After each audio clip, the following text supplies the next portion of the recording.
มื้อนี้เฮาสิมาตกกุ้งกันพี่น้องที่แสนลักบ่อตกกุ้งแอนคาเฟ่ที่วังสะพุงเพิ่นซ่อนเขาแล้วคลิปวงนึงเนี่ยเหยื่อเป็นหัวใจครับเป็นหัวใจไก่ครับผมแล้วก็ตัดพอดีมามอฮอกันเนี่ย วันนี้ให้ลูกสาวมาถ่ายคลิปให้ตัดเล็กๆพี่น้องกุ้งมันบ่กินคำใหญ่มันกินคำน้อยๆนี่นะมันค่อยตัดใหญ่พดตีนี้นะตัดน้อยๆเดี๋ยวตัดน้อยๆพี่น้องแล้วก็ใส่เหยื่อแบบว่าไม่ให้ปลายมันโผล่ออกมาโอ้เสียบยากพอสมควรขอพี่น้อง เพราะว่าเขาเอาเหยื่อเล็กๆไม่เอาเหยื่อใหญ่แล้วก็ใส่บ่ให้ปลายมันโผล่เด้อนี่นะแล้วก็นั่งลงปล่อยลงครับปล่อยลง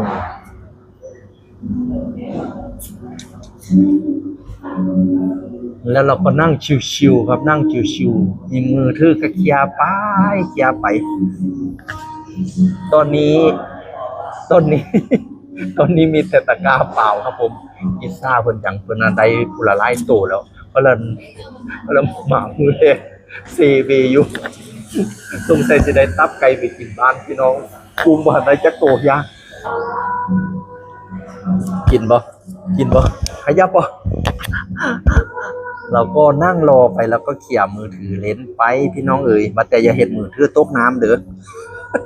มือถือตกน้ำแล้วก็แห้งดิสายตาก็มองทุ่นเราไปด้วยภาษาไทยเอิ้นทุนภาษาเด็กน้อยก็เอิ้นถอยก่อนนะถอยถ้าถอยดินมับแสดงว่ามันเริ่มตอดแล้วพี่น้องแพงกว่าเอาบ่ได้โตได้แพงวะขยายหน่อยแพงขยายกล้องหน่อยคุณน่ะป๊าบโอ้โหสุดยอดชั่วโมงละ100บ่แม่นเราเกินราคาไปแล้ว ชั่วโมงละ100เอาบ่แม่นมันกินแล้วติ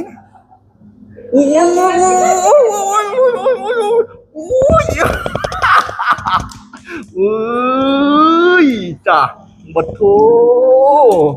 ขนาดนางเล่นมือถืออยู่ซื่อๆก็ได้พี่น้องอุ้ยตัวแรกในชีวิตกับการตกกุ้งนี่เนี่ยได้แล้ว1ตัว ขนาดบอกเคยตกจักยาก็ยังได้ใส่ตะกร้าเราไว้พี่น้องเอ๋ยสุดยอดอุ้ยทานไปบ่ถึง5 นาทีนี่หลังชั่วโมงนึงเขาประมาณเขาจะได้เป็นโลพุทธิ ชั่วโมงละ100ได้กำไรคักๆมื้อเนี่ยเอาตัวต่อไปครับตัวต่อไปพี่น้องเรากินอยู่ข้างบ่อก็ได้เพราะเราได้แล้วเราก็ไปเผาแล้วก็เป็นก็มาเสิร์ฟอยู่ริมบ่อเลยเขาก็นั่งกินไปพร้อมพี่น้อง หรือว่าใครไม่กินวันนี้อยากใส่ถุงแล้วฝากเพิ่นไว้ก็ได้วันหน้าเราค่อยมาเอากลับพี่น้องเขาจะเขียนชื่อเก็บไว้ให้อย่างดีเลยตกเองกินเองนักเลงพอเผาฝีพี่น้องมันกุ้งสดๆมันก็แซ่บปะเนาะป๊าดแต่พักกันเนี่ยสดๆจากบ่อเลยพี่น้องดิ้นดาวๆเลยเนาะเฮ้ยสุดยอดหวานเจี๊ยบเลยอ่ะ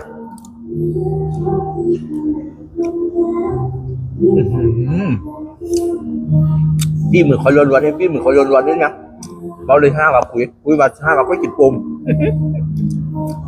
จังหน่อยก็จะได้อีกอย่าลืมเด้อพี่น้องเด้อแสนลักบ่อตกกุ้งบ่อแสนลักบ่อตกกุ้งแอนคาเฟ่เป็นถึงบ่อตกกุ้งแล้วก็เป็นคาเฟ่พร้อมพี่น้องมีอาหารรสเด็ดพอกันที่บางสะพุงตรง4 แยกนำเจริญนะกาย4 แยกมาน้อยเดี๋ยวก็สิเห็นป้ายกูบันไดแล้วเบิ่งนะแพงกุ้งเพิ่นจะเติมทุกชั่วโมงพี่น้องเพราะว่ากุ้งเสียรายเดียวน้อยทุกชั่วโมงเพิ่นจะเติม